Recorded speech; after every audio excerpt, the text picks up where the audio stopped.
The glass has been half empty, still, on the pine table for some time. It sits where it was set down, in the ring of its own sweat.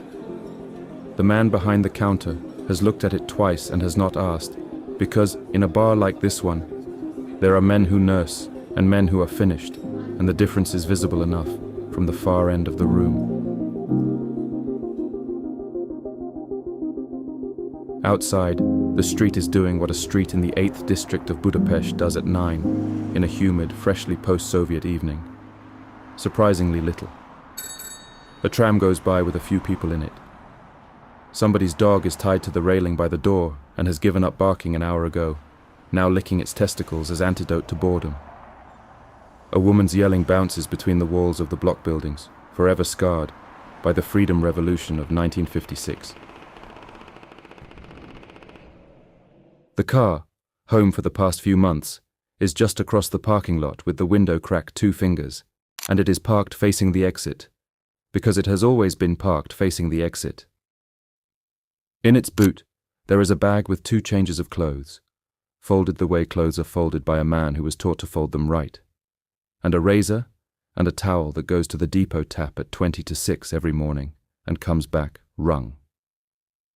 In the glove box, which hasn't been opened since last November, there is a monochrome photograph with Robé, Danny, and Ilona, and it goes where the car goes.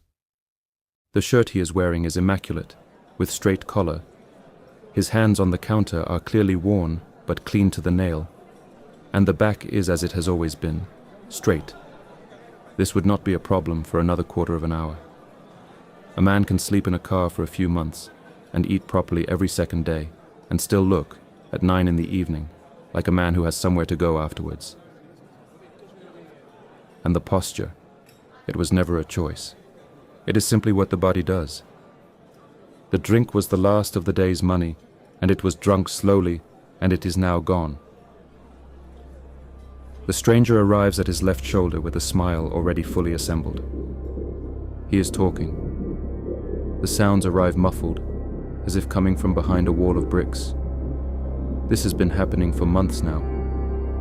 This failure of the ear, or of whatever sits behind the ear, so that speech comes in as weather, as pressure and rhythm, and the shapes a mouth makes. Noise. And most of it slides off without leaving a mark, and afterwards there is only the sensation of having been spoken to. It is like a switch, thrown somewhere out of reach, and the stranger is talking, and the talk is nothing. A sharp pang. Billiard balls collide. One, and then another one shortly after, rolls down into the belly of the table, which without doubt was already old a decade ago. The bar reeks of cigarette and cheap wine. The speech is not received. Unlike his shoes, which are good leather shoes, better than the trousers, and which have been polished recently, badly, with the polish gone thick in the creases.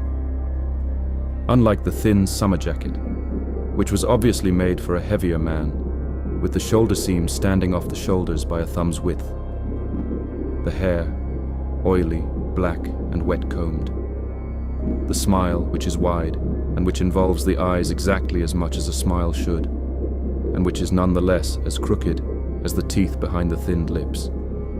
And the crookedness is not in the smile, but at the edge of it, where the muscles ought to be held, and holding is work, and the work shows.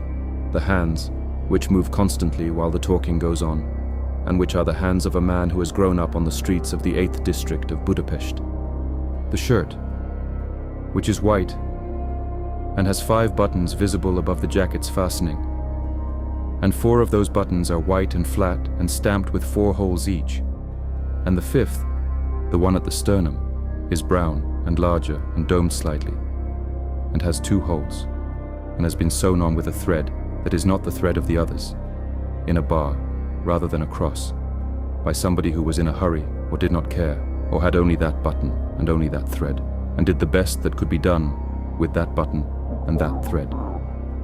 It sits in the row like a word in the wrong language. The eye goes to it and comes back to it and files it like it is something of great import. The talking goes on for some time. The word brother arrives repeatedly, and is the only word that arrives, until the sentence comes that has a shape the switch cannot keep out, and it comes with a hand laid lightly on the table, palm down, and a tilt of the head. And it is this: Buy me a beer, brother. Would you? And it is not a question. It is a request. One that is polite, and one that is spoken with authority, with a certain kind of firmness that screams, trouble.